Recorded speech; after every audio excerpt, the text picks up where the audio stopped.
Hi, my name is Sergey, and today I'm going to show you how TCP IP stack works with a detailed code walkthrough. So the action plan is on step 1, I'll create a simple web server on a workstation. I'm using Mac, and show how a simple HTTP request response works. Then I'll move that web server to this Nucleo development board, F756. And then I'll run HTTP request, dump it in Wireshark, and show every packet in the dump and how it's handled on the server side. So let me begin straight away. So in my demonstration, I'll be using Mongoose Library. So this is Mongoose Library on GitHub. It's dual licensed, GPL v2 and commercial. It means that it's free for open source project and paid for commercial project. And what are the cool things about Mongoose Library?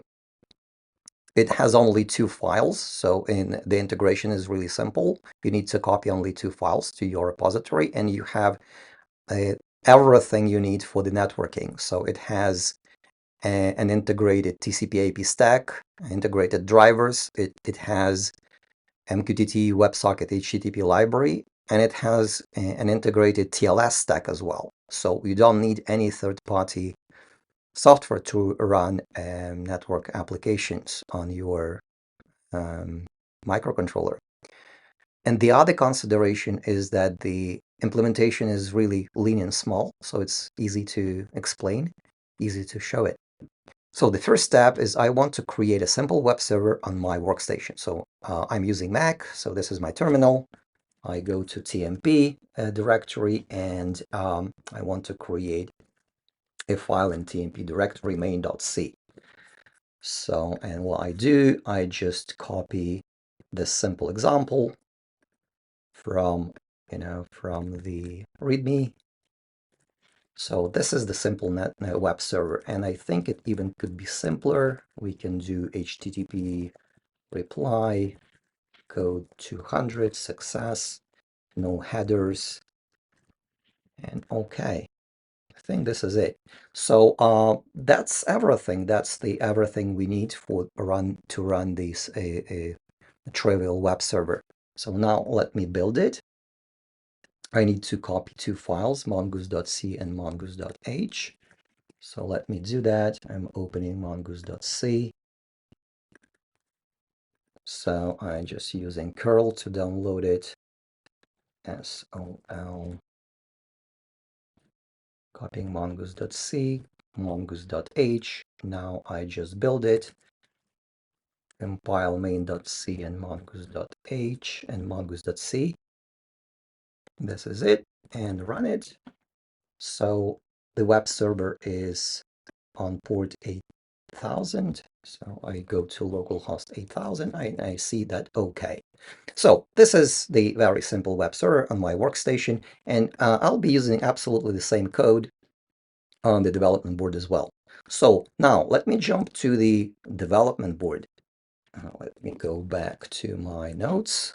And on the development board, there are like multiple ways to run it on the development board. I can use very simple GCC-based bare metal project, or I can use Kyle. I can use other IDEs like Cube IDE. So let me first start with the bare metal demo. So there is a website for Mongoose Library. It's mongoose.ws.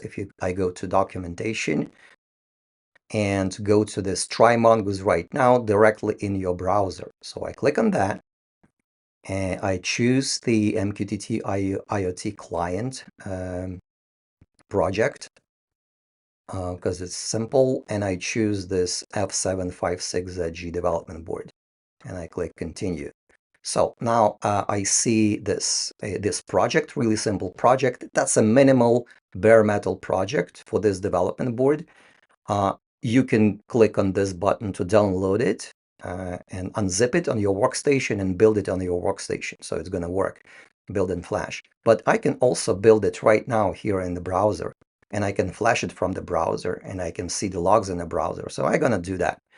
And the structure of this project is pretty simple. It's a makefile-based project which uses ARM-GCC. ARM-GCC is installed on my workstation, so it's going to work. And there are a couple of files. So these files, three files, mongoose.c and mongoose.h is just the library. Mongoose custom.h is a file with Mongoose settings. So here are the settings files. Main.c is our main program. Linked.ld is the linker script, and there are two files, hal.c and hal.h. So that's a minimalistic HAL interface for my board, for F756, and it defines a really very minimal set of functions just to initialize the clock, initialize pins like LED pins, initialize UART, and initialize Ethernet pins. That's what it does. So, and if we look at the main.c, what we have here, we just create a really like simple MQTT client, but I'm going to change it. And instead of the MQTT client, I run HTTP server. So I do mg HTTP listen on manager, and the URL is http 0000 port 80, and the function is, let's call it event handler function for the accepted connections, and null here. So, and we will just remove that timer function and change this event handler function. So event handler. And instead of MQTT open, we will process HTTP message request and respond with the same thing as we responded here on our example, HTTP reply. All right, so I guess this is it. Here's our simple code. We don't need that. Okay, so this is a really simple code. We initialize Mongoose Event Manager. We start the HTTP listener, initialize the driver, and fall into infinite network event loop. And if we've got a new HTTP request, we just respond with the 200 hello current time, whatever it is. So yeah, don't worry. I'll explain everything, like everything I'm going to do. I'm just showing the result right now. So and I can click on build here to build this firmware. Here we go. So it's built. Now I can start the serial console here on this window, and I'll click on flash to flash it straight away. So I click on ST-Link Flasher. So this JavaScript code in this browser has a web USB enabled, so it can access USB peripheral on my workstation, so it flashes this board. So we have logs from my board, and the logs say that we've got IP address from the HTTP server. So this board is connected now to the to my local network, and I can copy this IP address and go to this IP address and see the results. So I can refresh. I can see the current time, which is printed by this piece of code. So that's probably the easiest way to run a simple evaluation and run a simple code on the Nucleo development board. But most people use Cube IDE, so I will show pretty much the same thing for the Cube IDE. So those of you who use Cube IDE can follow the process and implement the same yourself. So let me close this window and go to Mongoose WS, which is a website for Mongoose Web Server. I can go to Developers Reference Projects. And here in the Device Web Dashboard, I click on Step-by-Step Tutorial.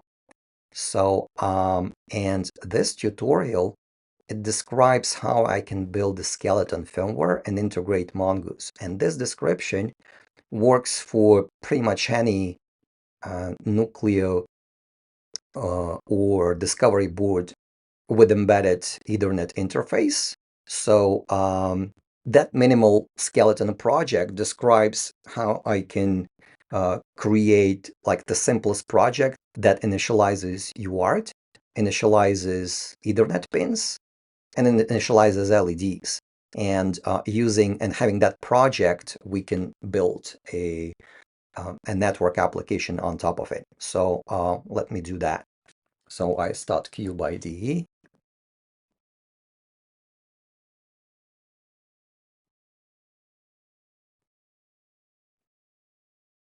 I don't know like why it's upside down. So here I have Cube IDE, and these are the instructions I'm going to follow, and you can follow later on yourself if you want to. So the first steps, the steps from 1 to 7, describe how I initialize the system. So I click on Create New STM Project.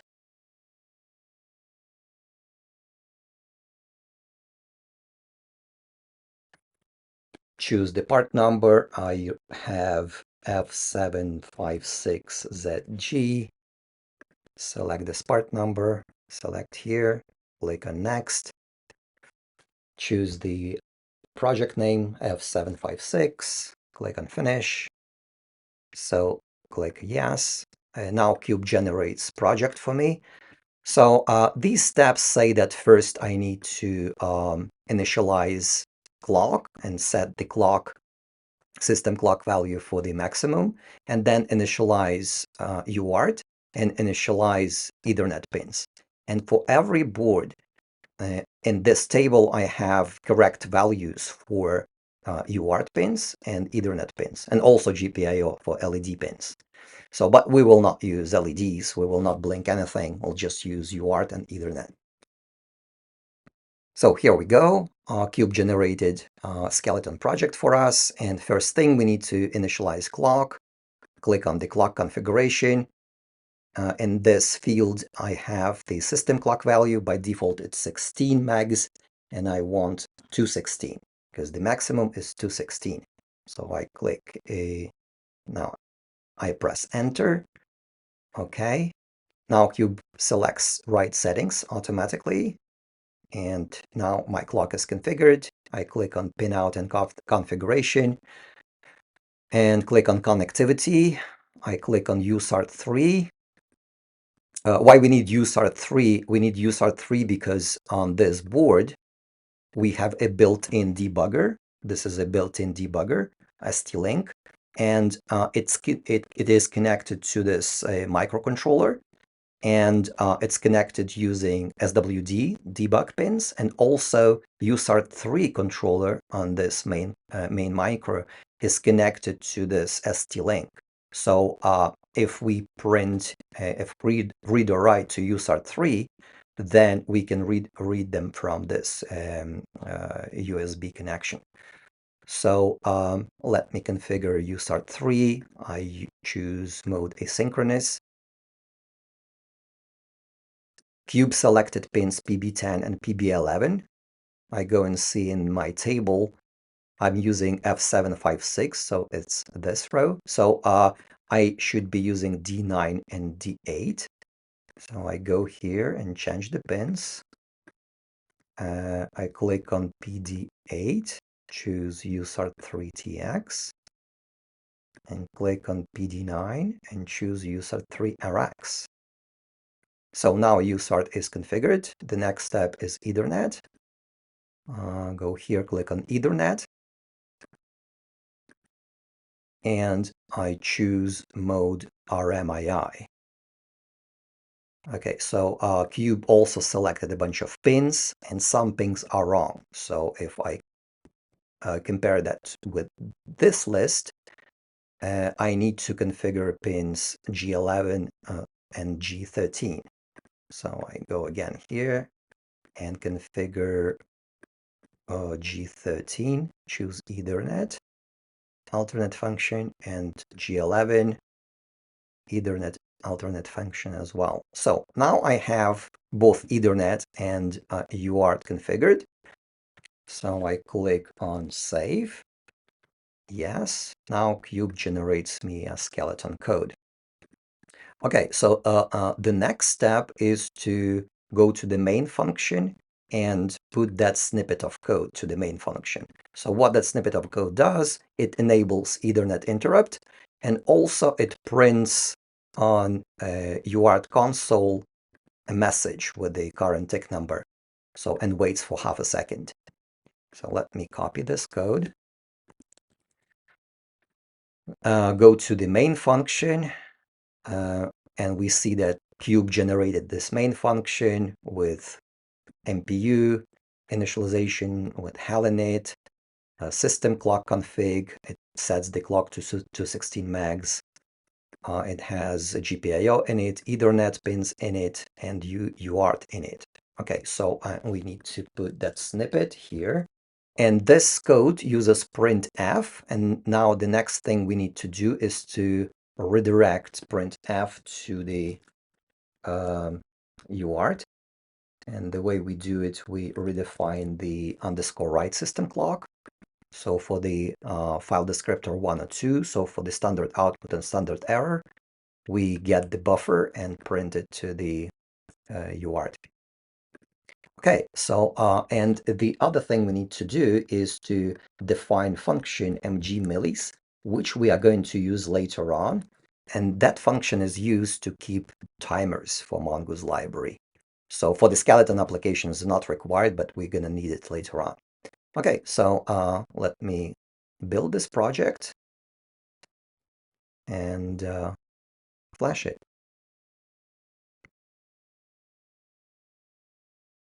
Click OK.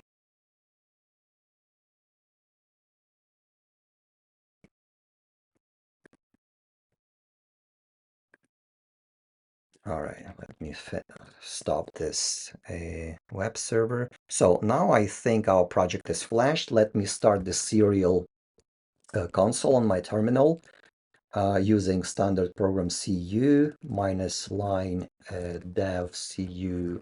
That's the serial port for this USB connector, and minus speed 115/200. All right, so I can see the tick messages on my screen. So I have my skeleton firmware ready. So the skeleton firmware has nothing to do with networking. So it just initializes the development board, sets the clock and sets a UART and initializes Ethernet pins.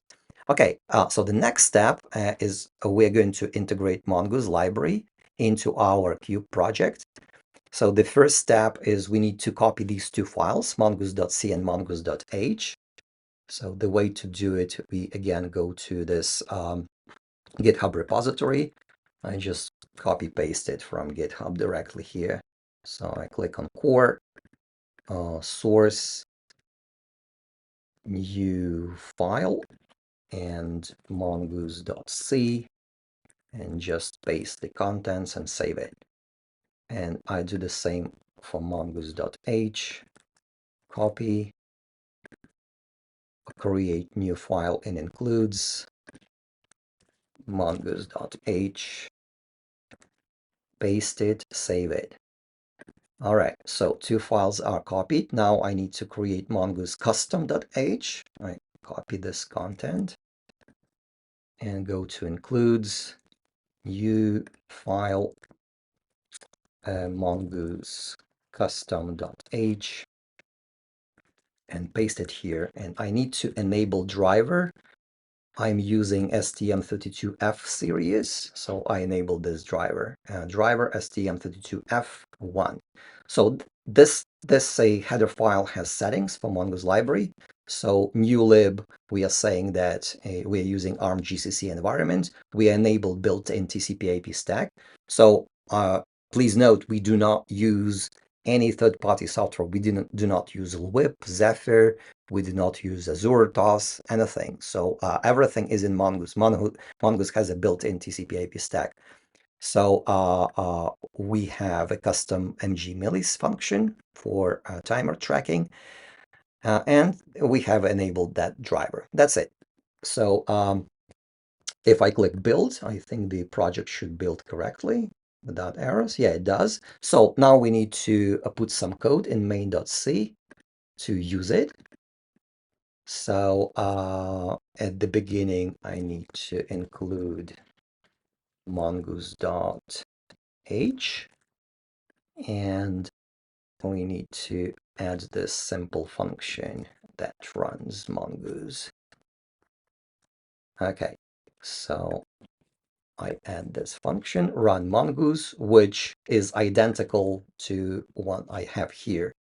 So this one, with exception of this listener. All right, so run mongoose function, what it does, it again creates the mongoose event manager, initializes it, sets the log level to debug, and runs an infinite event loop. So, and that's pretty much it. So, and we are going to call this function from main. So after we enabled interrupt, Ethernet interrupt, and before we run this infinite loop, we call run mongoose. So run mongoose does not return, it blocks. So we do not get to this code at all.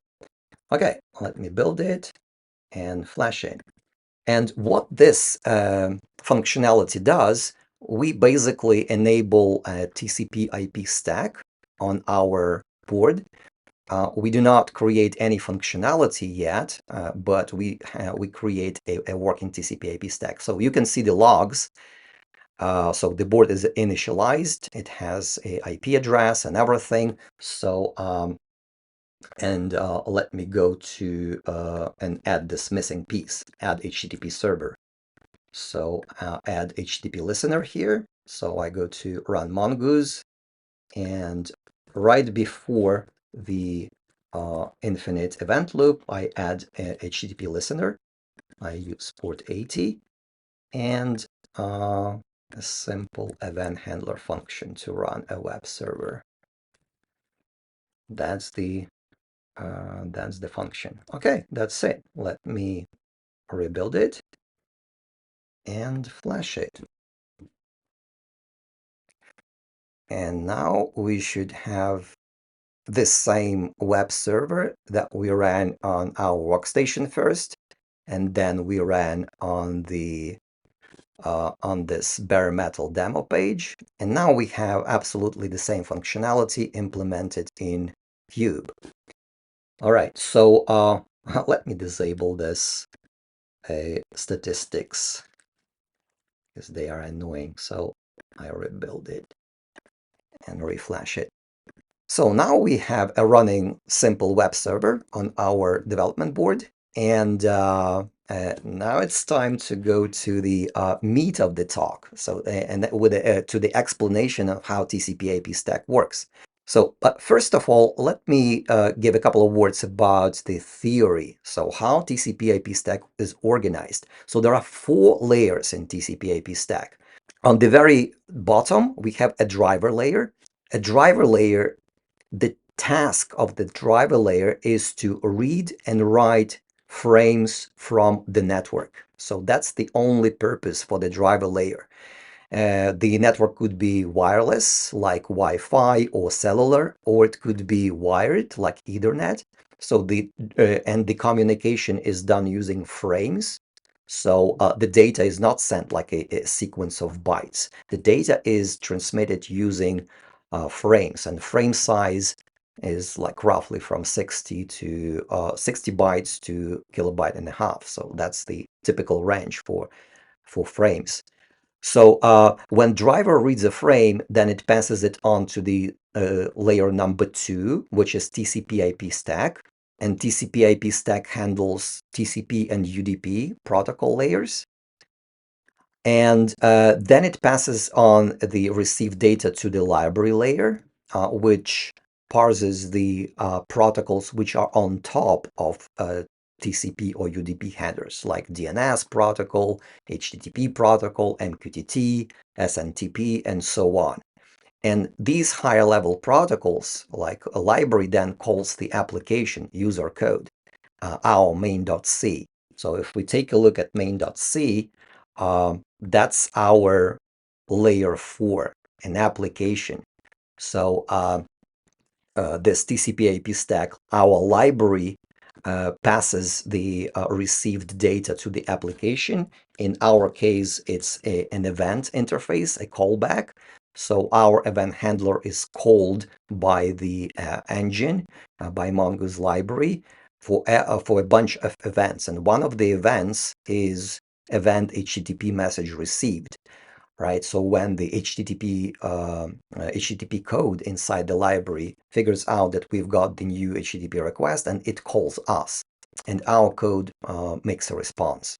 So this is the way it works, and the application then passes the response to the library layer again. Like here it says mg HTTP reply. The library layer gets this reply and wraps into valid HTTP response, passes on back down to TCP IP stack. TCP IP stack gets the response and splits it into frames and sends each frame to the driver to transmit. So that's the general architecture of the TCP IP stack. And I will show like every step how it works. And here in the notes, I also put which files in Mongoose Library are responsible for each layer. So, and if you take a look at the Mongoose Library, here it is. There are two files, mongoose.c and mongoose.h, but these files are really the concatenation of the source file from SRC. So I will be using files from source directory to show the functionality, but you should understand that these source files they're all contained in mongoose.c and mongoose.h. Okay, so let me jump to the next thing. Now we have a web server running on our board. I can start a new terminal and I can run curl command http 192.168.0.60. That's the IP address of my board. And I can see the response here from my board. So now what I want to do, I want to run a Wireshark to dump the HTTP request. So that's my Wireshark. I will use my Wi-Fi to capture the traffic, and I put the filter host 192.168.0.60. That's the IP address of my board. And I run this single request. Okay, and I click stop. So here in the Wireshark, we have this whole HTTP transaction captured. As you can see, there are a bunch of frames. The first 3 frames is so-called TCP handshake. First SYN packet, then the second packet is SYN-ACK packet, then the last ACK packet, and then a curl command makes this GET request, and the board replies with the data. Here's the data. Hello, current time is whatever. And there are 4 packets, is a 4-way TCP teardown, so the end of the connection. So, and now what I want to do is to go through every single packet in this request response in this exchange and explain how these packets got handled by the TCP IP stack by Mongoose on my board. So, but before doing that, we need probably to understand how the TCP IP stack gets organized. So I'll probably go and describe this little piece of code in my main function, this run mongoose. So these few lines of code, what they do, they initialize TCP IP stack, and they initialize the library. And we need to understand what goes behind the scenes in order to understand how everything works. So let me start. The first thing is that we initialize the structure, MG manager structure. This is Mongoose event manager. and it's defined in the file net.c and net.h. So if we go to net.h, this is the structure, this is the event manager. And in the event manager, the crucial pieces that we need to understand is a linked list of active connections. So when our program runs, it works this way. So we have an event manager structure, and all the connections, all active connections that we create, they are linked in this linked list connections, cons. All right. And the other crucial piece of data that we need to be aware about is this one. It's called private. And in our case, the private, it holds the pointer to the network interface. So we initialize this structure on stack. So this is a temporary variable, but since this function never returns, it runs an infinite event loop. That means that this structure is live for the lifetime of this firmware. So, and the next goes the function mgr init, which is in the function net.c. And this init function, let me find it. Here it is. First, it clears the whole structure. Then it handles the epoll case on Linux. On Windows, it initializes Windows sockets subsystem. On FreeRTOS TCP, it does FreeRTOS TCP specific stuff. On Unix, Linux, it ignores SIG pipe signal. And this is a crucial piece. If we use embedded TCP IP stack, we initialize the driver. Remember in the Mongoose custom.h, we have this piece of code, enable driver STM32F. So we call this macro, and every driver defines this macro. So if we go to the drivers and open STM32F, so that's the header and that's the source. So if we go and look at the header, then this header defines this structure. So, and this structure, what it does, it creates two static variables. First is the driver data, which basically configuration for the driver. It has only two fields. First is the MDRCR, which is a variable, which is a divider, the frequency divider. And the second one is PHY address. I will explain just in a minute what they mean.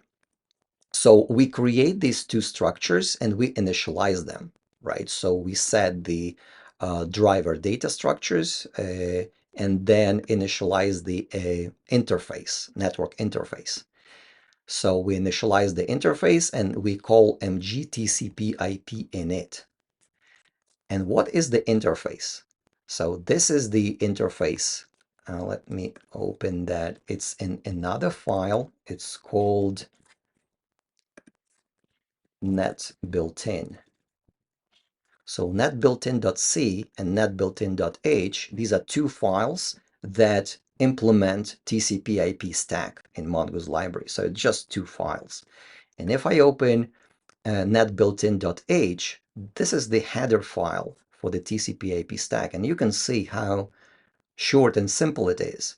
So it defines just two structures. The first structure is the structure that defines a driver for the TCP/IP stack. So the layer number one, you can create your own driver if it implements this interface, but Mongoose defines a bunch of built-in drivers. And this is the structure for the network interface itself. So what we have in the TCP/IP interface, the first is the MAC address. Then we have IP address, network mask, and the gateway.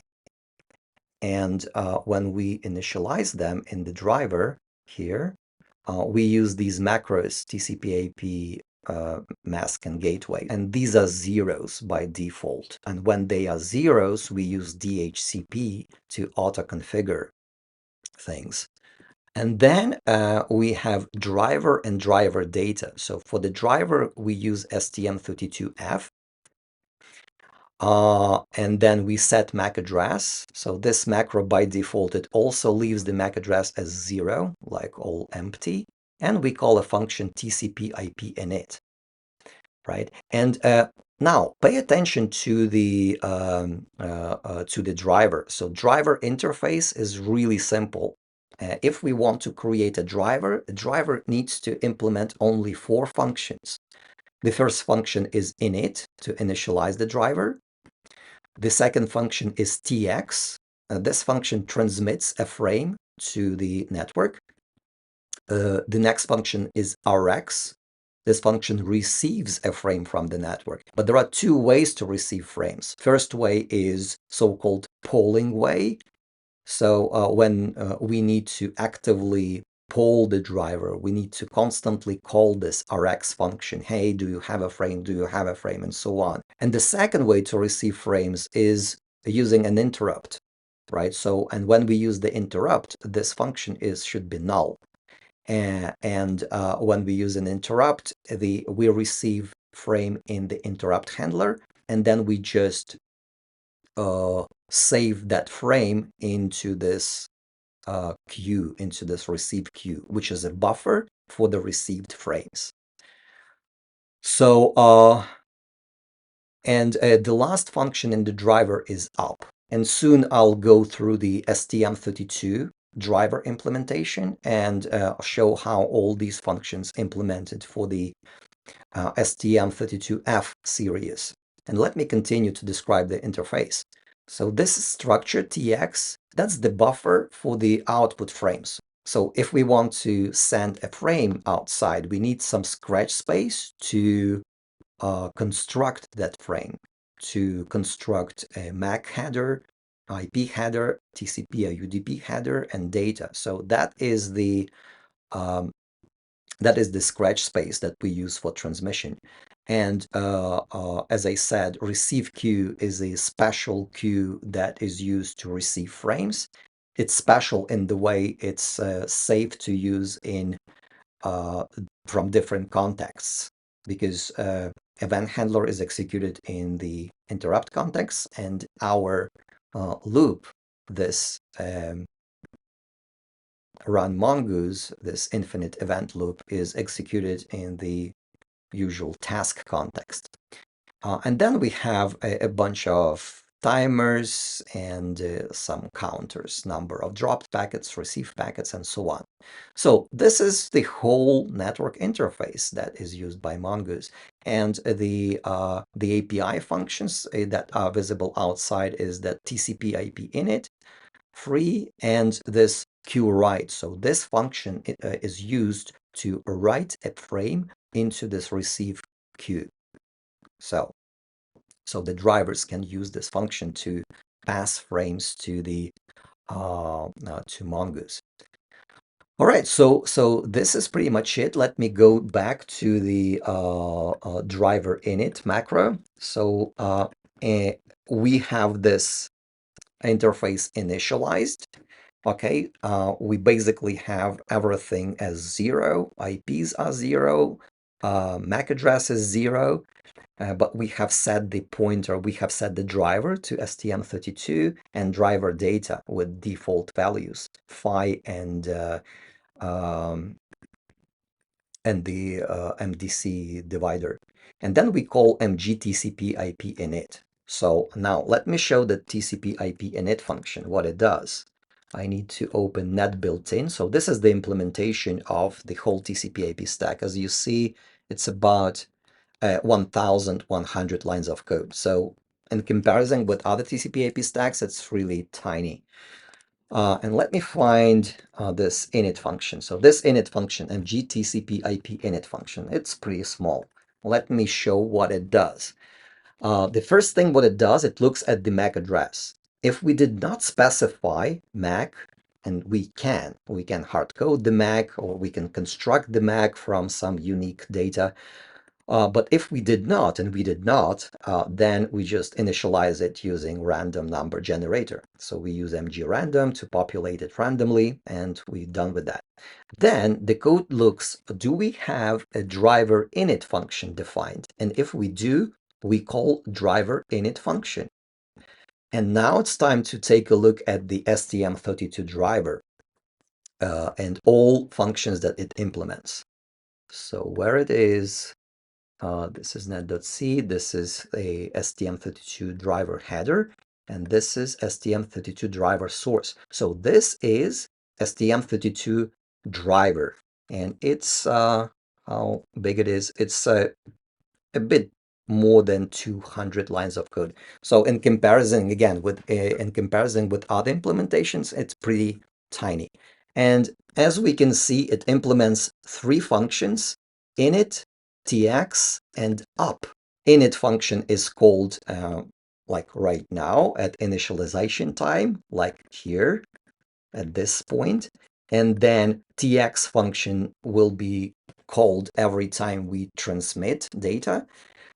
And up function is used to check whether we have Ethernet connected or not.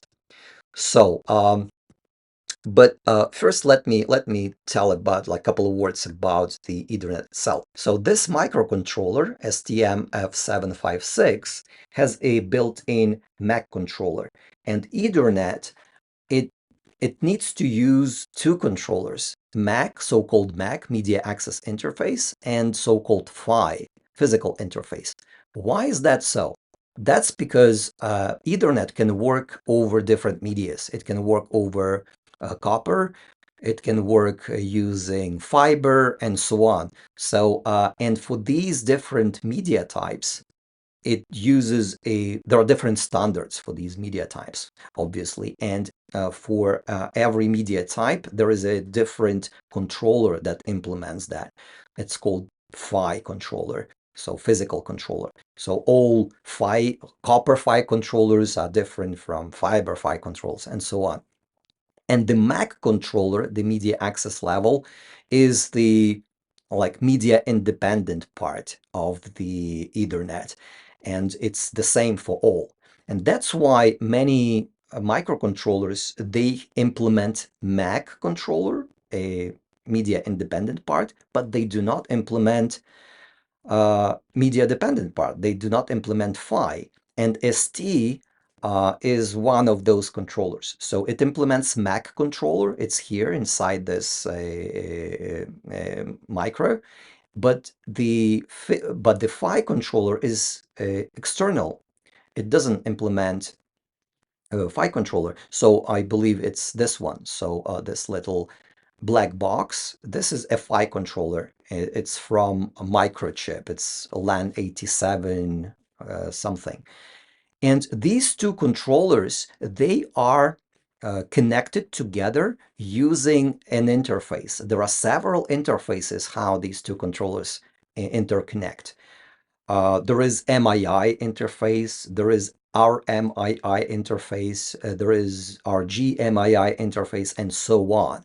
Remember when we configured pins on our controller here for Ethernet, and we selected RMII. So we selected one of the kind of modes of operation.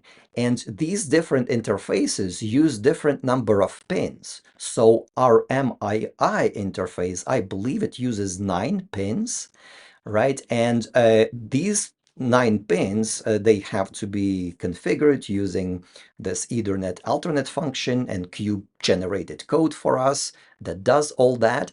So if we go to this main.c, if we close this IOC file, so this function, Ethernet init, it has the code to auto-configure all these pins. But the thing is that these pins, Ethernet pins, they need to be clocked. I believe the frequency is 50 megahertz, right? And depending on the system clock,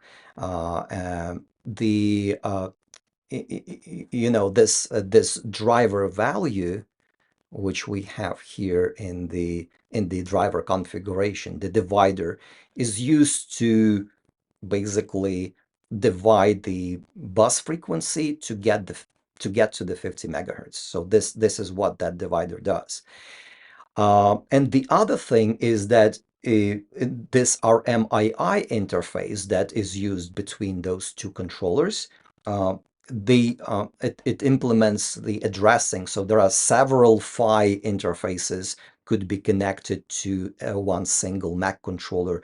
I haven't seen a case where many PHY interfaces connected to one Mac, but I guess it's possible. And therefore, every PHY interface has an address, which is just a simple number. And that's why in the configuration, we have this PHY address. So basically, STM32F driver has these two parameters, the divider, frequency divider, and the PHY address. So, okay, this is it. I think now it should be clear that, you know, like in theory, how that works. And now let's take a look at the driver. So let me go to the stm32f.c. So this is the driver code, okay? And we see that driver code is gets enabled when we have this mg enable driver stm32f. And that's exactly what we have in our mongoose custom.h. We have this enable driver stm32f. So, and therefore, all the code in this driver gets enabled. And we have here a structure defined for the Mac controller. As you can see, we define it manually here. And the reason is that this code does not depend on any third-party code, even on CMSIS. So we want to be absolutely independent from any third-party inclusions, any third-party software. Therefore, the this CMSIS definition is included here straight away. So and this allows us to be compiled and be buildable in any environment. So in Cube, baremetal, Arduino, what have you, it doesn't matter. So like Mongoose is going to work. And this structure defines a Mac controller, okay? And so let's take a look. Let's start from the init function, because that is what our TCP IP init calls, right? So we stopped here on line 980. So TCP IP init calls driver init, and here we are in the driver init function. So let's take a look what it does. So this driver init function, first of all, it saves the Mongoose interface pointer into the local variable, and then it initializes so-called descriptors, Rx and Tx descriptors. That's the way ST Mac controller works. I think ST uses Synopsys. That's the IP provider for the Mac controller and other peripherals, but that's the way these controllers work. They work using DMA. So every time we want to transmit or receive data from the Mac controller, we need to put them into special buffers. And these buffers should be described by so-called DMA descriptors. And they are chained, right? So let me show you. There are 4 of those descriptors. Here they are. So as you can see, descriptor count is 4. So, and here are 4 buffers. And each buffer is of size of maximum Ethernet frame size, right? Which is 1.5 kilobytes. And we have 4 receive buffers and 4 transmit buffers.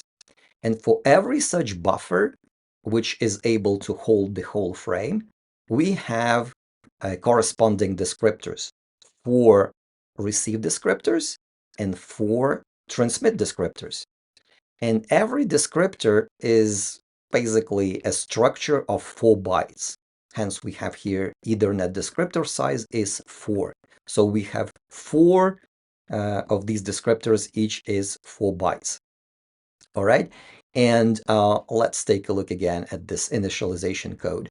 The byte number 1 in the descriptor, it's basically a flags. So the flags, it's all described in the datasheet, but I won't open the datasheet. I'll just describe from my memory because it's too much details to go into the datasheet. But basically, last bit 31 of the first byte of the descriptor, it says, is this descriptor currently busy or not? So, and right now, as you can see, this bit, the own bit, is set for every received descriptor. So the word number 2 is a bit mask. The first half is the size of the buffer, and also it says that the second address is chained. So basically, we have all these 4 descriptors organized as a ring buffer.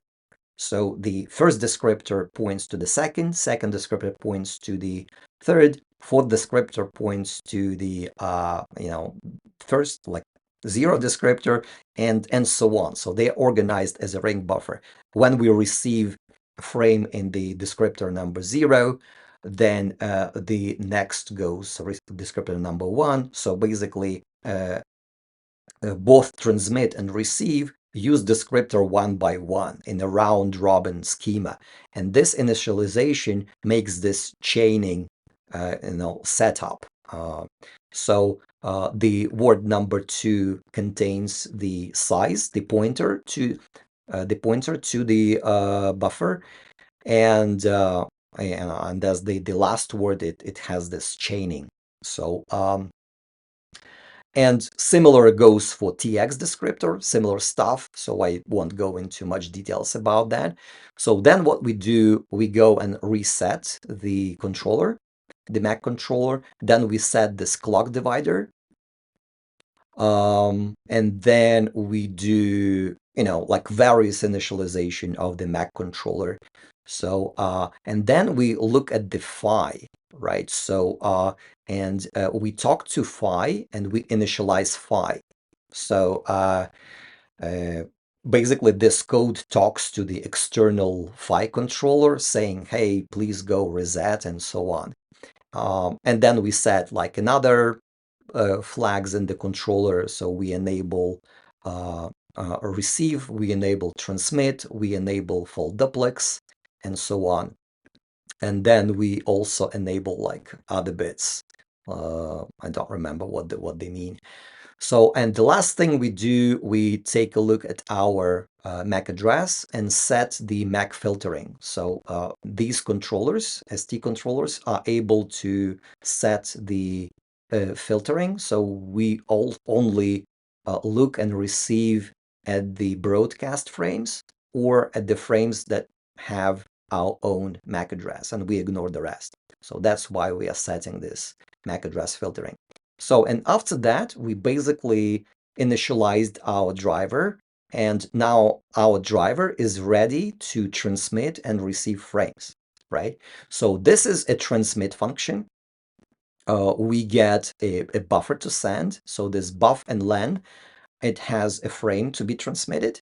And what we basically do, we go and look at do we have an available descriptor? So we look at this bit 31, which is flag that are you busy or not? And if we don't have any frame with this flag, we are saying, we don't have any free descriptors. We cannot send right now. And if we found a free descriptor, we just copy a frame to this to the TX buffer of the descriptor. So with using this memcpi, and then we set the length of the frame in the descriptor. And then we set flags like chaining, and so on. And then we set the ownership flag 31. And this way, when we set the own bit, we immediately signal the controller, hey, we populated the frame to send, and go and send it now. And then DMA takes over and goes and sends the frame to the network. And then this line switches to the next descriptor. So that's how transmit does. So we basically copy the frame to the TX descriptor and tell DMA to send it.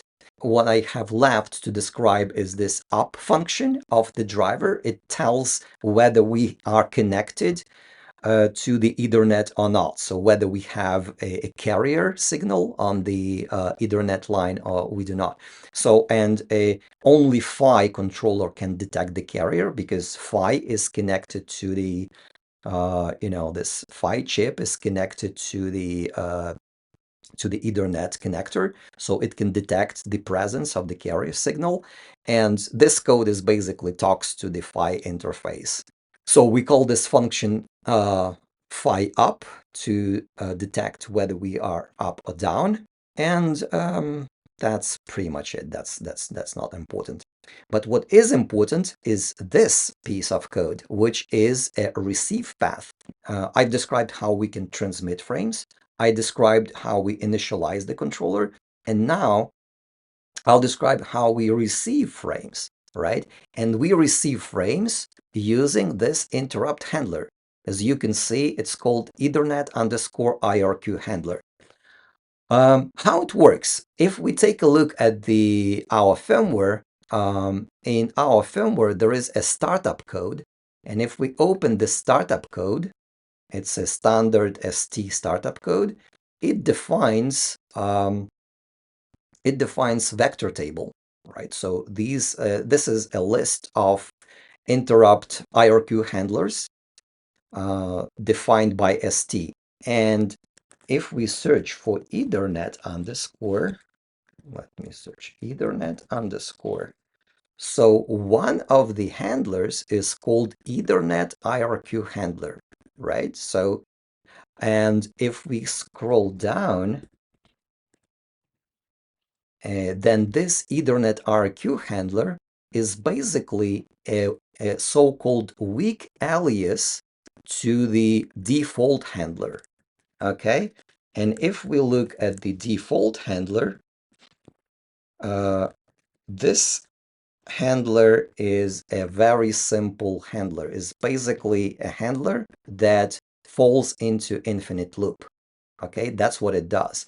And what we see here is that STMicro created a default IRQ table which contains a lot of names, and all the names are weak aliases to that single default handler. So by default, all these peripheral interrupts have a default IRQ handler, which falls into busy loop. But this weak specifier, what it does, it says that it's a weak symbol, which means that if our user code implements a function with the same name, it will not generate a build conflict. Instead, a linker will prefer our so-called strong function instead of the weak function. So this is a way to provide a default implementation of some function and let user to override it easily by just defining it. So that's how our Ethernet handler is installed. So basically, when we define this driver, when we define this preprocessor variable, we activate all this code, and this code defines this IRQ handler function, which replaces the default implementation of the ST function. We did the same trick with with printf. Remember, so when we created the this underscore write implementation, this underscore write is a syscall used by Nucleo library, and they also use weak symbols. So there is a default underscore write implementation, which I don't know what it does, but we overridden it using our function.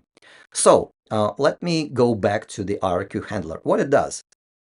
So the RQ handler is triggered every time we get the Ethernet frame, right? And what it does, it looks um, at the flags into this DMA status register, and it says, all right, so we've got a new frame, and then we clear that flag, and then we just loop. If we receive several frames, we go and loop. We'll receive like 10 up to 10 frames in one go.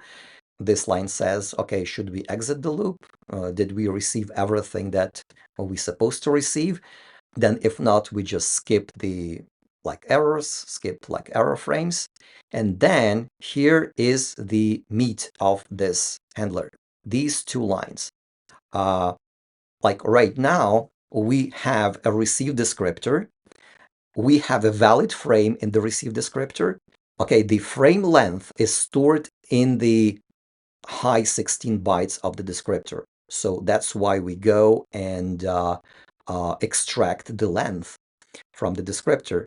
And then we go to the descriptor buffer and copy the frame from the descriptor buffer here to the interface, to the queue, using this mg TCP IP queue write function. Okay, so and that's what we do. I'll describe this queue write later on, but basically how it works when the interrupt, when the Ethernet interrupt happens, then we just get the frame, we copy it straight away to the interface, and then we exit. We do not process the frame. So the frame gets processed later on by this loop, by run Mongoose function. So this loop, which runs in the task context, will go and will extract the frame from the queue and will process that. But the interrupt handler will not process that. So it does only one simple task. It extracts the frame and copies it over, and that's it. It's done. So, and that's pretty much it. That I think I went through the most critical pieces of the driver implementation, and now I believe you should have a basic understanding how driver works. And let me continue on this initialization function, right? So right now, we have initialized our driver, and then we go and initialize the rest of the interface. What is happening here? First of all, we initialize our transmit buffer, like this TX transmit buffer, and then we initialize the queue. So we allocate the 8 kilobytes by default for the queue. This is the receive queue, which will contain all received frames. And then we set up this mgr priv pointer to point to our interface, set up the MTU, and then, other not important stuff. So that's basically, that's it. So we initialize the interface. And now let me go back to this code. Right now we should be done. So we are out of the mgr init function. So after these two lines of code, what we have done, we have initialized the library itself. We have initialized an empty list of connections, and we have initialized the driver. So all Ethernet pins are initialized, and the Mac controller is initialized, and also this line enabled the Ethernet IRQ. So now, after this point, we will be receiving Ethernet frames.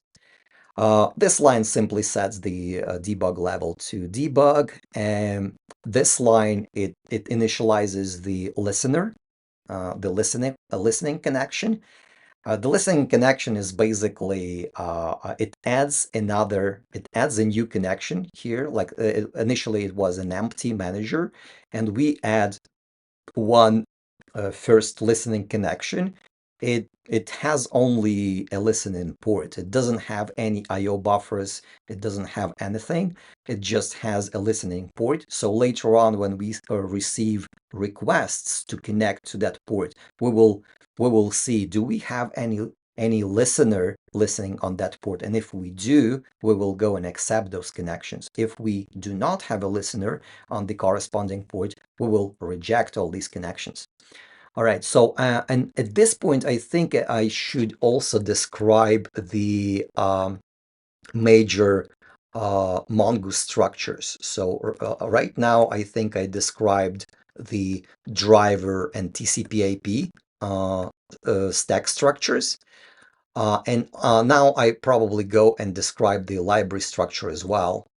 So the two most important things are the MG connection. So every connection in Mongoose library is described by this structure. So this long list is just flags. So really the meat is here. And the most important part, there are a few most important bits. First is this next pointer, which links all the connections into the linked list here. Every connection has the pointer to the container, this MGR. It has remote and local addresses, like who are we connected to remotely and what is the local address. This FD is basically connected socket. Every connection has an incremental ID, connection ID, auto increment. And these are the two most important structures. So there are two input-output buffers in every connection. Receive buffer, so every byte, every data that we receive from a connection, it goes into this receive buffer. And MGI above is a really simple structure. Here it is. So this is MGI above. It has a pointer, size, and the current length. Why it has two lengths, not one? Because this MGI above structure, it resizes in chunks. So it always aligns itself to this alignment, allocation alignment. So by default, I think it's 2 kilobytes. So every time we want to add some data to the IO buffer, it increases by chunks of 2 kilobytes, right? So this is to reduce memory fragmentation. So in every connection, there are two buffers, IO buffers, receive and send. And I think this is enough to get started, right? So, and we can go and take a look at the code. So right now we have this structures initialized, and this infinite loop is running, mgr poll. So let's take a look at what this mgr poll does. So it's in the net built-in.c. Right, so this is function mgr poll, and it's pretty simple. It's basically goes and calls a timer poll. It calls mgtcp/ip poll, and goes and iterates over all connections and looks, is this connection has some data to write? So if it has something and in the send IO buffer, then we call this function write connection, right? So in this write connection function, we'll go look into the send IO buffer, chunk the content of that buffer into frames, and send each frame one by one. If we need to close the connection, we initialize TCP/IP teardown using this init closure. And if the connection should be closed, we just close it. All right, so what we need to take a look at is this mgtcp/ip poll function. So mgtcp/ip poll. So here it is.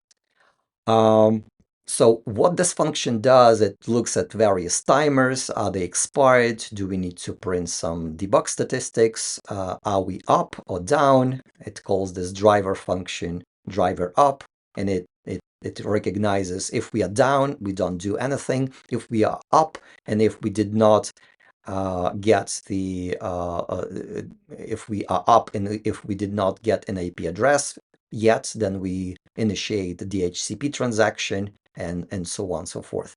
But the meat of the functionality is here. So if we have a driver with the polling mechanism, so if the driver defines function Rx, then we call this function Rx. So basically, you need to understand we are in the infinite loop here, constantly call this Rx function of the driver. So this is for the polling drivers. For example, W5500 by WizNet, it's a polling driver. So we constantly call this Rx function. Do we have something on the network or not? But our driver ST is not polling, right? So we don't have Rx function defined. So we are interrupt-based driver. In this case, the data should be in the receive queue, right? So we, instead of the calling Rx function, we look, is there a frame in the queue?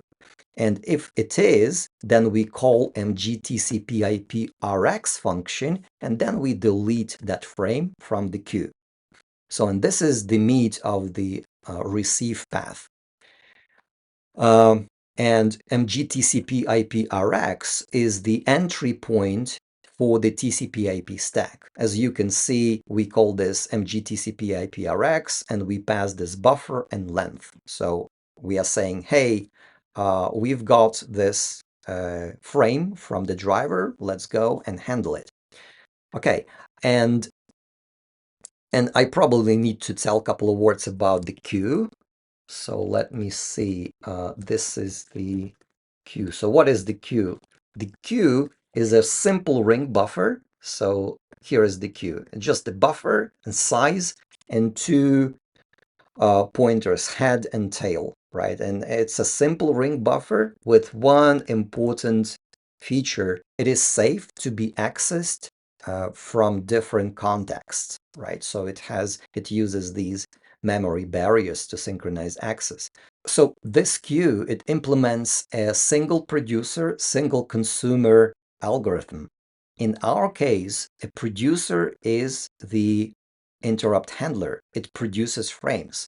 It copies the frames into the queue and increases the head. And the TCP/IP stack reads the frame from the queue. It looks, okay, head is like different from queue tail. And if it is different, that means there is some data in the queue, and it goes and read that data, read that frame from the queue, and it increases tail. So consumer changes tail, producer changes head. And this is the way it works. Get back to the TCP/IP code. Now we have this infinite loop waiting for frames, okay? And we have our TCP dump. And we have our first frame, SYN frame, that is received from the network. So what happens? Again, quickly to go through all the steps. First, we hit the interrupt handler. We go to the stm32f.c. We are here in the interrupt handler. We read the frame. We call the function TCP/IP queue_write, and we put that frame into the queue. Our queue is here, receive queue, right? So we put the driver puts it here. Then when the interrupt handler quits, our loop, infinite loop, gets control, and we call mg-mgr poll function, and mg-mgr poll function calls a poll TCP function, and it extracts that frame from the queue here, and it calls mg-tcp/ip rx function, and then deletes that frame from the queue. So let's take a look what TCP/ip rx function does. So this is a TCP IP RX function. This is an entry point for the TCP IP stack, right? And what are the parameters? The parameter is just the buffer, so that we receive a buffer, and that's what it is. Now we need to do the job. And what is the job of the TCP IP stack? First of all, it needs to go and it needs to parse all the protocol headers. At the beginning of every frame, there are protocol headers. First go MAC headers, like Ethernet header, and then goes TCP, then goes IP header, then TCP header, and so on. Let's look at the Wireshark. Like first is the Ethernet header. So here it is. It's just 14 bytes, right? After that it goes IP header and TCP header. So one header after another header, and that TCP header has a sing flag here set, right? Okay. How it's implemented in this code? We have structures for every header, for every protocol header. We have a structure that defines it. So the Ethernet header is a structure. So destination address 6 bytes, source address 6 bytes, and the type of the header. And one important thing is that before we enable these structures, we have this preprocessor variable. It's very important. It's called pragma pack push 1. What does that mean? It means that when we define those structures, we instruct the compiler not to optimize them, because usually the compiler optimizes structures. If you have structure members and if they are not aligned to like 4 bytes or 8 bytes, the compiler inserts gaps between those data members. That is done to optimize access. So because aligned access to structure members is faster than non-aligned access. But here what we are doing, we are making those structures, we are making them as like protocol header definitions. So then there should not be any gaps between them.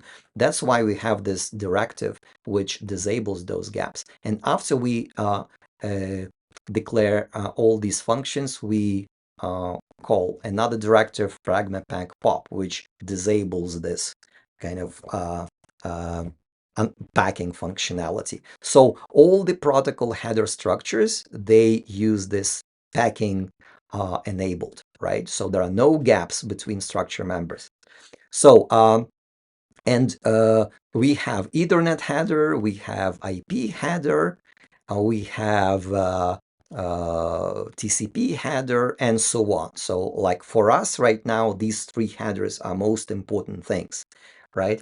And what we basically do, our code in the MGTCP APRX, what it does, where is it?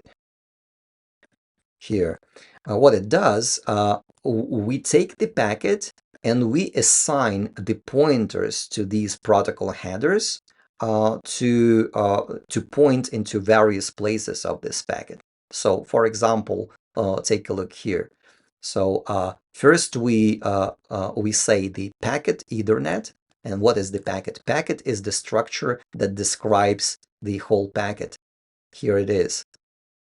So we have packet structure, which is a collection of the pointers to these headers, right? So we have two memory chunks, which is raw and which is a payload, right? So this raw contains the packet itself. The payload contains only payload part, so without protocol headers, only data, only user data. And we have all these pointers like Ethernet pointer, IP pointer, and TCP pointer, right? And when we go and parse our frame, we basically what we do, we set up those pointers. That's what we do. Initially in this packet structure, all these pointers are set to null. And when we go and parse the structures, parse the frame, we set those pointers. All right, so let me go back to this MGTCP IP RX. So as you can see, we define this packet structure, right? Packet, and we nullify it. So we set all pointers to null. Then we initialize the raw pointer to point like to the to contain the packet buffer itself. And then we say, okay, the very first protocol header is the Ethernet protocol header. So we set it to the very beginning of the packet. So that's how it works. And then we take a look. Okay, so then we analyze the Ethernet type, right? So in the Ethernet header, if we look at the Ethernet header, the first two addresses are the addresses of the network cards, like our destination address, which should be ours, and the source address. And the next one is the type. And the type could be like different type. There is a special value for the IP type. And we, in the code, we just check, is our type is ARP, which is 806 hex, or maybe it's IPv6, and maybe if it's IP. So here is the code path for the IP. So if the packet type is IP packet type, then we set the IP pointer to point to the end of the Ethernet header. And then we do like the bounce checking and everything. And then we call function RxIP, which means receive IP. So the next function RxIP will go and parse IP header. So, and that's, again, we are looking at the very first packet, the SYN packet, right? So we go to the RxIP. This is the RxIP. So RxIP function gets the control, and let's take a look at the IP header. The IP header, here it is in the Wireshark. It has a bunch of fields, right? The most important fields, and probably I'd better show them in the in here at the beginning. So this is the IP packet. So the most important fields in the IP packet is the length of the packet and the protocol. That's the most important field. So it says what is the upper level protocol for this IP packet. For example, if protocol is set to 1, then it's an ICMP packet. If the protocol is set to 6, it's a TCP packet. If protocol is set to 17, it's a UDP packet. Then it goes checksum, and there are two IP addresses, source IP and destination IP address. Okay, so let's take it the Wireshark. So what is the protocol? The protocol here, we see it's 6, TCP, which means TCP. So it's not ICMP, not UDP, it is TCP. And then we have source IP address and destination IP address, right? So, and because if it's TCP, let me go back to the RxIP function. We go and this code, it checks what is the protocol. Is protocol 1, which is ICMP, and if it's 1, then we call receive ICMP. If its protocol is 17, means UDP, then we go and receive UDP. And if the protocol is 6, which means it's TCP, then we run this piece of code, which means which eventually calls RxTCP, so receive TCP. And since we are TCP, we go to RxTCP. So here we go. So this is Rx.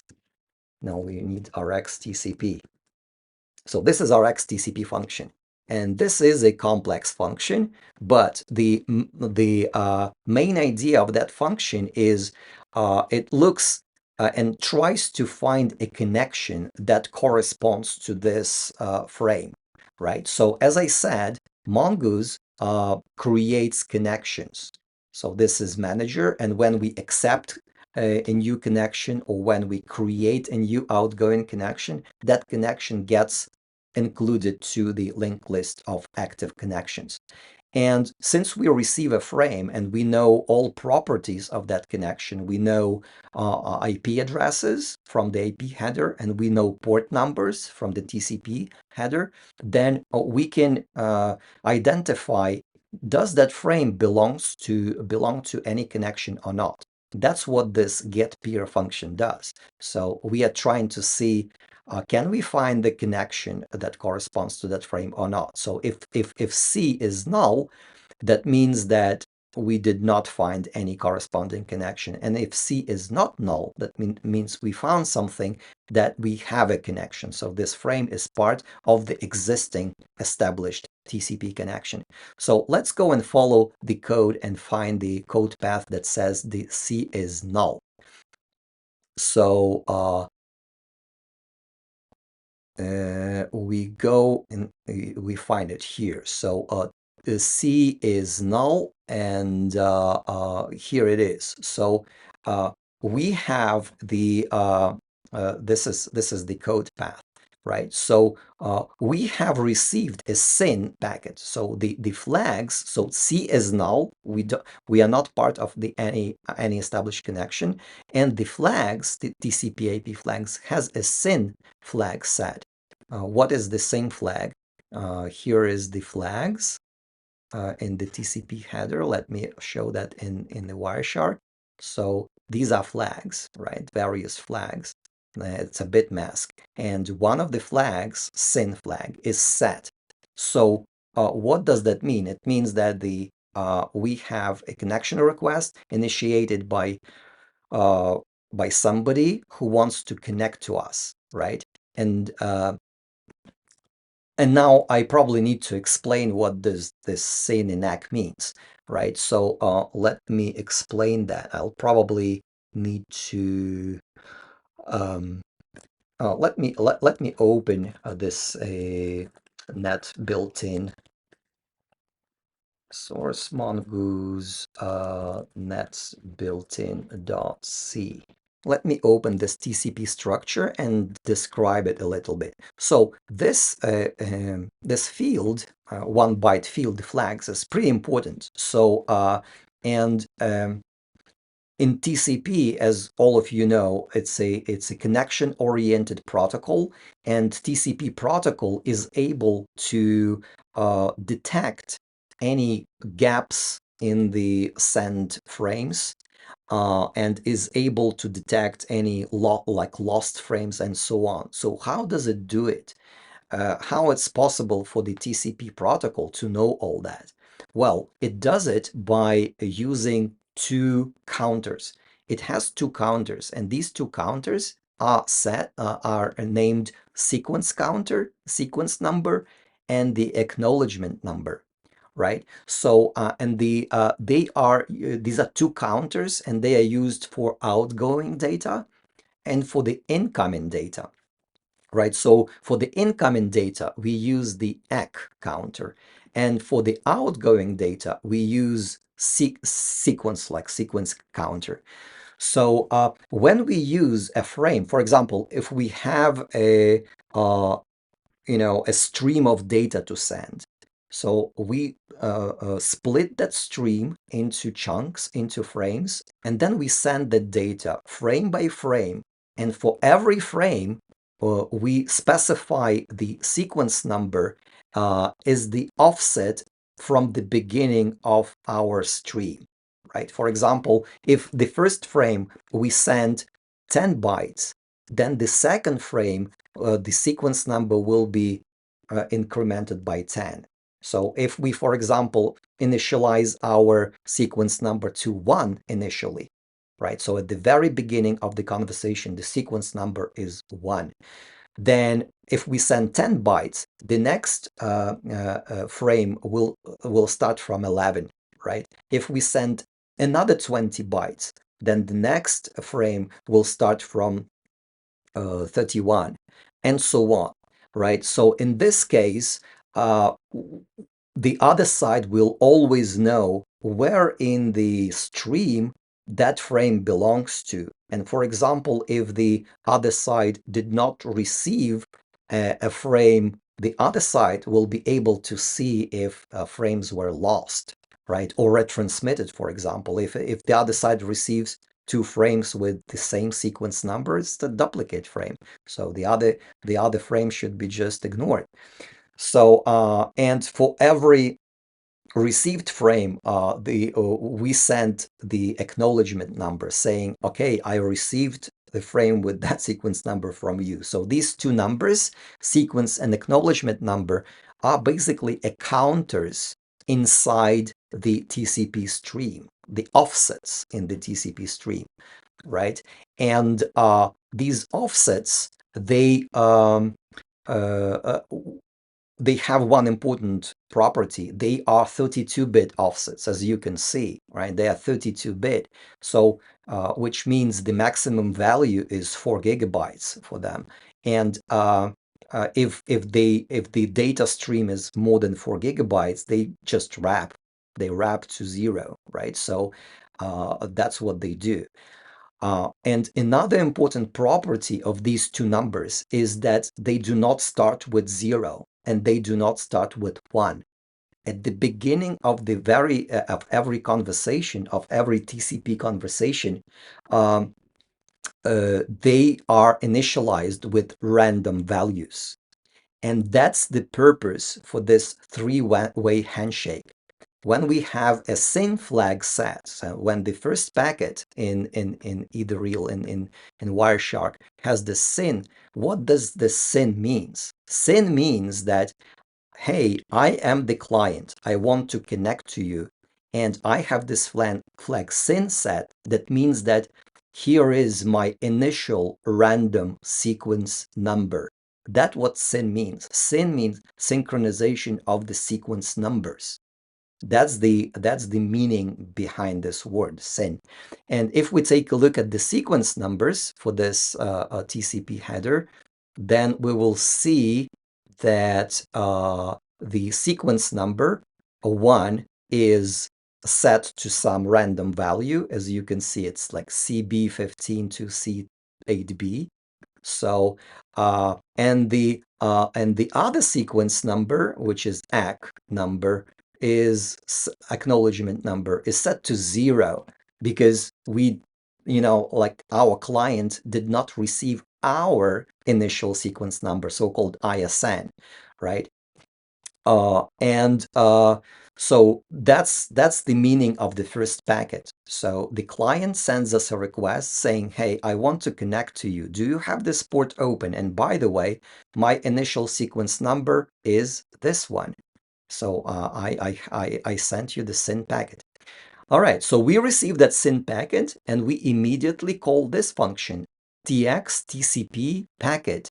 And this function, I probably won't go into details with this function, what it does, but this function, it constructs a response, a TCP response, and it sends it to the same, to the sender's IP, to the sender's port and everything.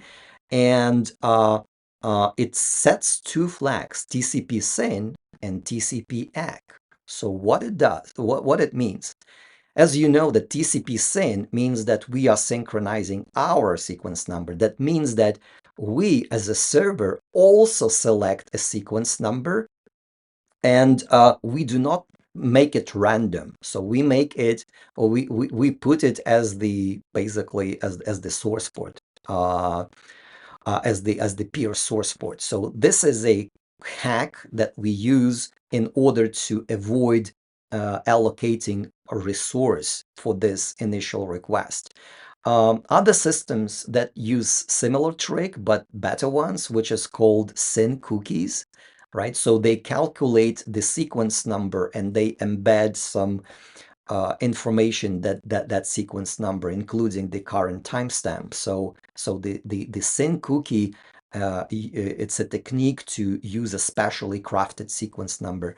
But in our case, we don't use these. We just use a client's source port as our initial sequence number, and we set it. We specify our initial sequence number, and therefore, since we set our initial sequence number, we set the SYN flag as well.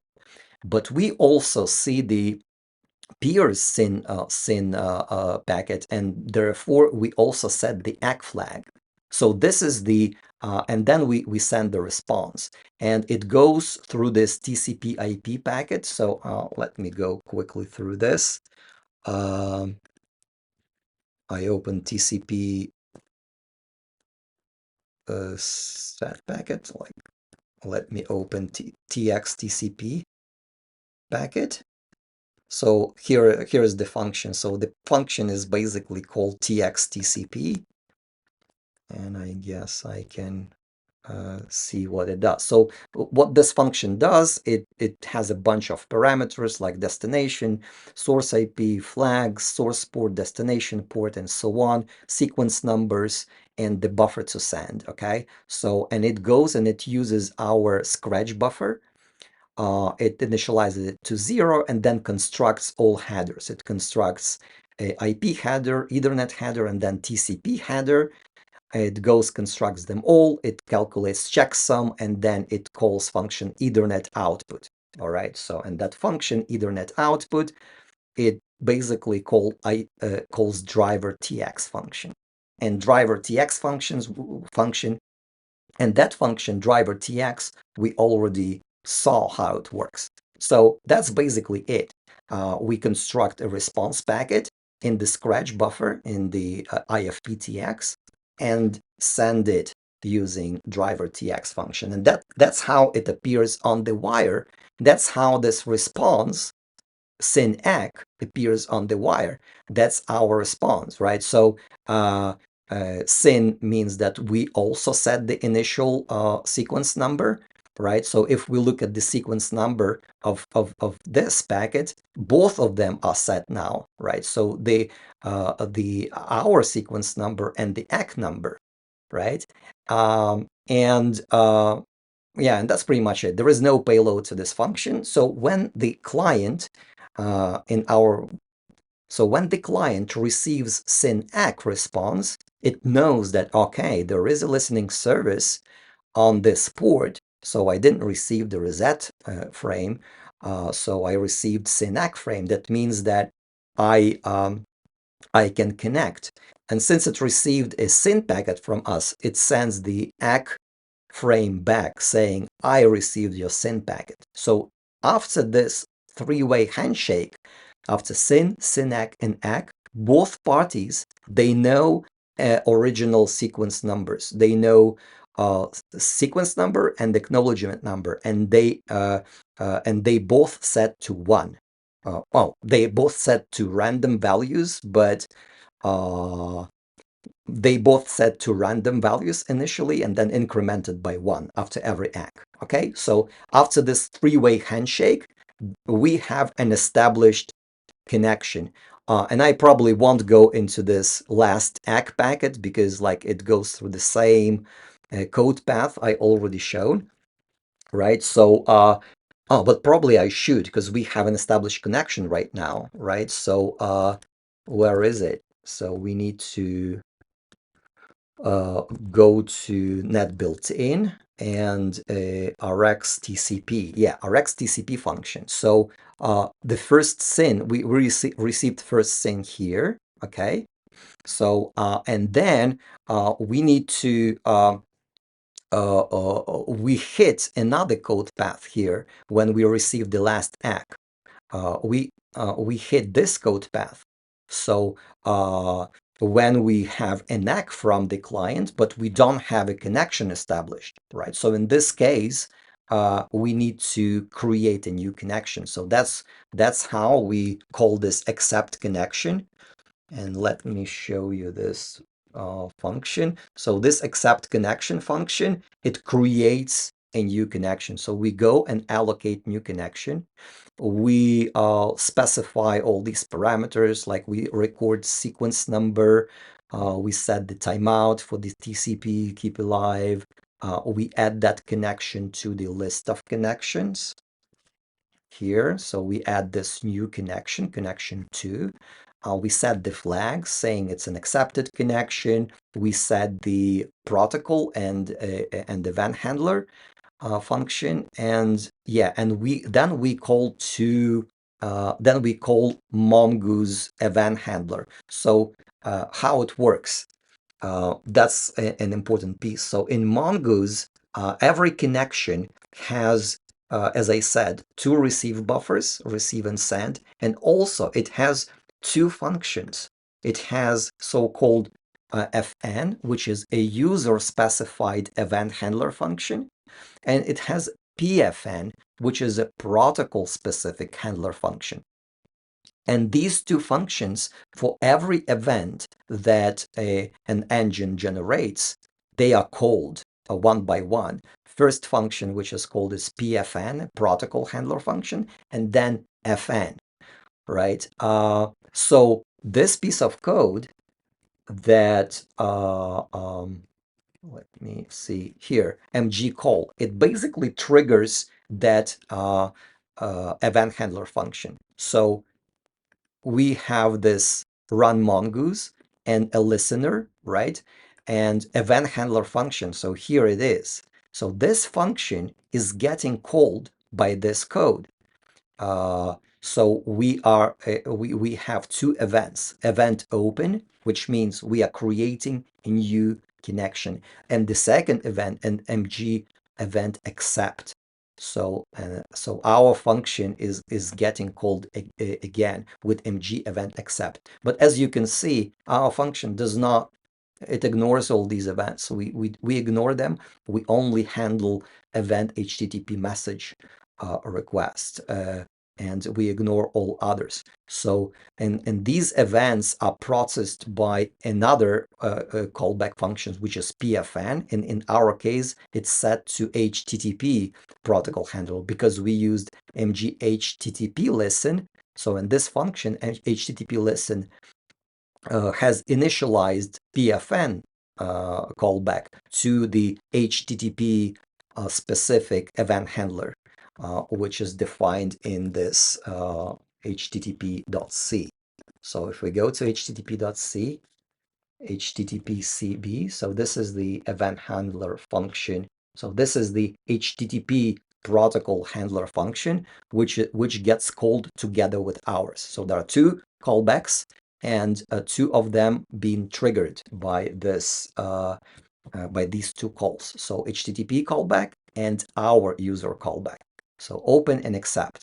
So, and that is what happens after this third ACK packet. So after that, we have a new connection added to the list of connections. Okay, and we have and we have an established connection. So after this, our client sends us a request, and that request comes into one single frame. So it's a small one, it's a small request. It comes into one single frame, and as you can see, yeah, it's pretty small. Sometimes requests are large, so they are split into multiple frames, but in this case, it is small. So what happens on our side? On our side, everything repeats, like all the code path repeats. So we go like from the Ethernet handler, we go to RX IP, RX TCP, and here we are in RX TCP. But in this case, we hit the different code path because we already we can find a connection. So we can find a connection.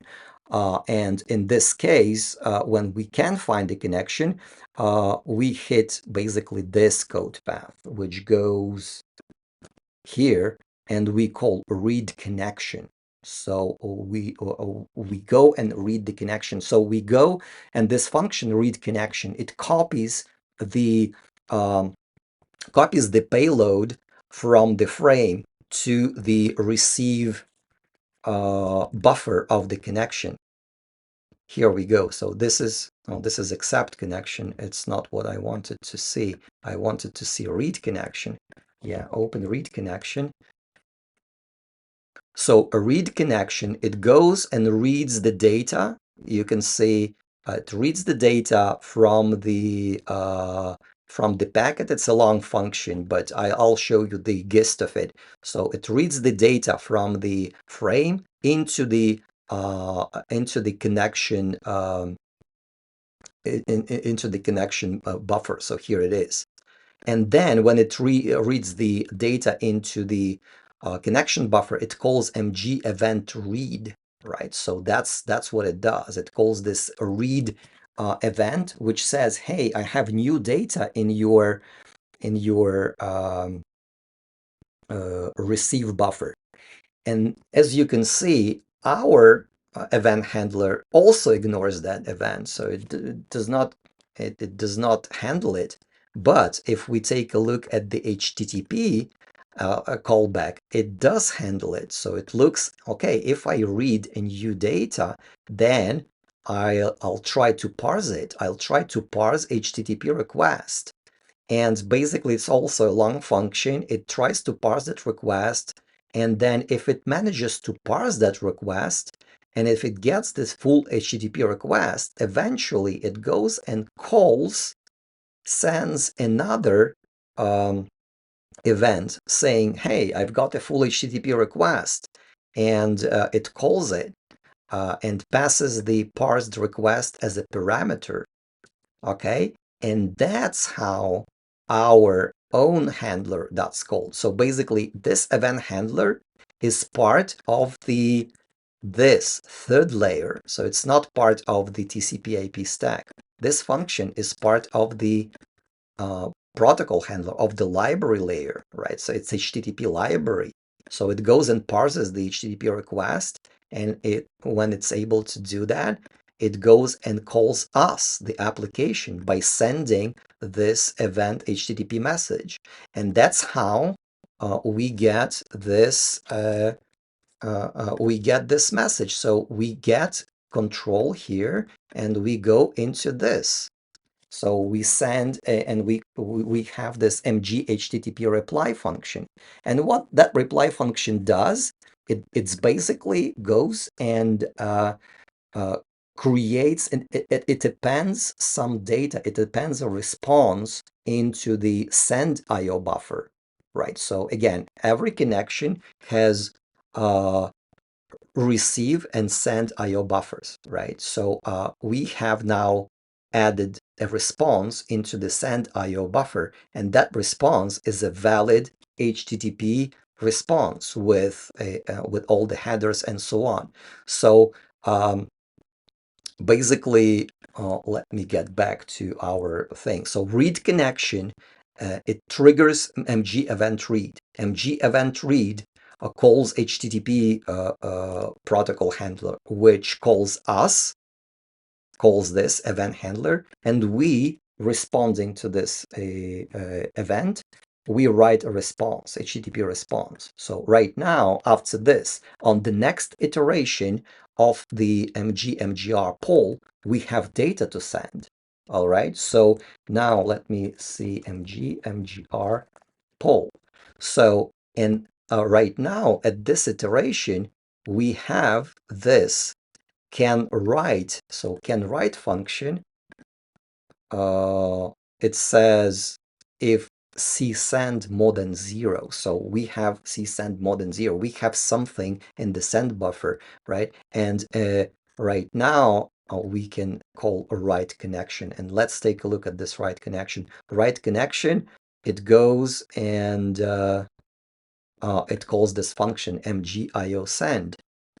And mgiosend, it basically goes and tries to get that data from the send buffer, and it trims the length. If the send buffer is huge, for example, it's like 16 kilobytes or 50 kilobytes, it sends only the initial part of it, like a small chunk, which according to the MTU. So it gets the beginning of the data, they basically forms a frame, and calls this TXTCP function. We already took a look at that function with flags th push and ACK. So push, that means that we are sending the data, and it sends the data back to the client using again the TXTCP, which calls Ethernet output, which calls driver TX function, and we have the response on the wire. So this is the response. This is HTTP 1.1, 200, okay, content length 9, hello, current time is whatever, right? So this is a payload that was generated by this API function, mg-http reply. Okay, so when this reply was sent and received by the client, then the client, which was curl, here, the curl command, it says, okay, so I've got the reply. Now I don't have anything to request. And then it closes the socket on its side, and it initiates the tear down, the connection tear down. So with fin ACK, and ACK. I probably won't go into this in the connection tear down because it's not that interesting. So one thing I want to point out is that you can see that this TCP/IP stack implementation does not use sockets, right? So there is no socket layer. Why is that? The reason is that most TCP/IP stacks, like Azure, for example, or Zephyr, or lwIP, they do not know the structure of the application which is above the TCP/IP stack, right? And therefore, they need to use some layer, some API to pass that information. And the de facto API is a BSD socket API. So, and that BSD socket API, in a sense, it implements the same connection logic that I was just showing you with Mongoose connections, right? So these Mongoose connections, it's basically the same stuff is implemented in the socket layer, but these sockets, these connections are kept inside the TCP/IP layer. And when the application interface is the function like send, receive, like listen, accept, and like select or poll. So these functions basically what they do, they read the data from these socket connections. So when sockets API is used, these connections are kept in the socket layer, and every connection is given the integer identifier, which is a socket number, right? So, but the internal structure is pretty much the same as I've just shown to you. And again, that is done because the if the TCP/IP stack does not know the structure of the application above. But in our case, we know the structure of the application because it's the library layer, and we know that we use Mongoose Library, which has connections, event manager, and everything. So we don't need a socket layer, because the socket layer becomes an unnecessary layer with extra buffering and extra information exchange. We don't need that, because if we know that we use Mongoose connections on top of the TCP/IP stack, we can directly move the data directly to the connection receive buffer, and we can read directly from the connection send buffer, and we can bypass socket layer entirely. We don't need it. The other thing is that if we use sockets, the sockets API functions like send and receive, or select or poll, they can be blocking, right? So for example, our task can call a receive functions, a receive function on a socket to read, for example, HTTP request. And if the other side did not send the request yet, that receive function can block, right? So and that means that this task that performs that request can block, like potentially forever. And in order not to block the entire firmware, the entire task, we need to run this task in a separate task, right? And the whole TCP/IP stack in a separate task. That's why most TCP/IP stacks, they require RTOS support, because it's impossible to implement that inter-task communication without RTOS support. So the typical like lwIP or Zephyr implementation is that TCP/IP stack is running in a separate task. It receives data, buffers that data into the socket layer, and the application is running into separate task, and it reads the data and runs and reads and writes to the socket layer from a different task. And they use usually RTOS queues as a mechanism to pass the data between those two tasks. And as you can see, there is an overhead for the data transmission using queues, and for the performance, and for the memory as well, because we have an extra buffering layer on the socket layer inside the TCP/IP stack.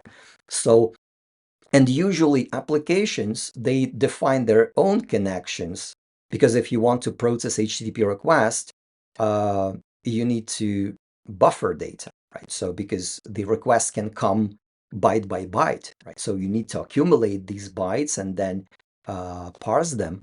So in this case, both socket layer buffers the data and the application layer buffers the data, which is an extra buffering. So in Mongoose, in this case, it just doesn't use socket layer. So in terms of performance and in terms of memory usage, that is a win.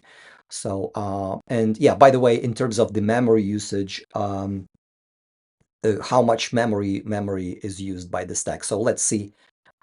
We have for receive descriptors, for transmit descriptors. Each descriptor is roughly a frame, a size of one frame, which is 1.5K, right? So 4 of them means it's 6K. 8 of them means 12K. So we have 12K for the descriptors. We have 8K for the receive queue, which we can tune, but it's by default it's 8K, and we have 1.5K for the TX, right? So basically we waste about like 21K for the TCP/IP stack. That's what we spend on the TCP/IP stack, and then every connection also eats memory. Like a couple of kilobytes, right? So that's the memory footprint for the Mongoose application. So depending how many connections you have, that's how much memory is used. In terms of performance, we ran a benchmark a while ago. So and Mongoose basically beats everybody, like beats all the TCP/IP stacks in terms of performance. However, it was not built for performance. The exact numbers, they depend on the specific setup. So what makes sense is not the absolute numbers, but relative numbers. So you create the same application using different stacks and just compare the performance of them. Also, what I wanted to mention is lwIP, which is quite frequently used as a stack. lwIP has 3 interfaces. It has a socket interface, which is mostly used, and also it has a raw interface, which is a callback-based interface, and the so-called a connection interface, which is very similar to Mongoose's one. So lwIP is a TCP/IP stack, which is like 2 APIs out of 3 are like Mongoose. They are not using socket layer, they use callbacks, but they're quite difficult to use because the API is not really friendly. And you can write applications like web servers, web clients, and MQTT clients pretty easily in Mongoose. So they are callback based, pretty much like JavaScript. You define your callback function, event handler function, which defines the behavior of the connection. And inside that connection, you have receive and send buffers. That's pretty much it. And you have input, like you have functions to parse the data and print the data. And print function, it can output stuff in various formats like JSON and what have you. So that's pretty much it. That's everything I wanted to tell today, and I hope it was useful. I think the video was quite long, and probably difficult to understand, but if you know where the source code is, you have this video, you have all the notes, so you can go and walk through the code yourself. I believe that's the only kind of step-by-step walkthrough through like every single through every single packet, how it gets handled from the very bottom, from the driver, and up to the application and back. So yeah, hope that was useful for you. If you have any comments, if you want me to cover something else, please let me know. So take care. Have a nice day.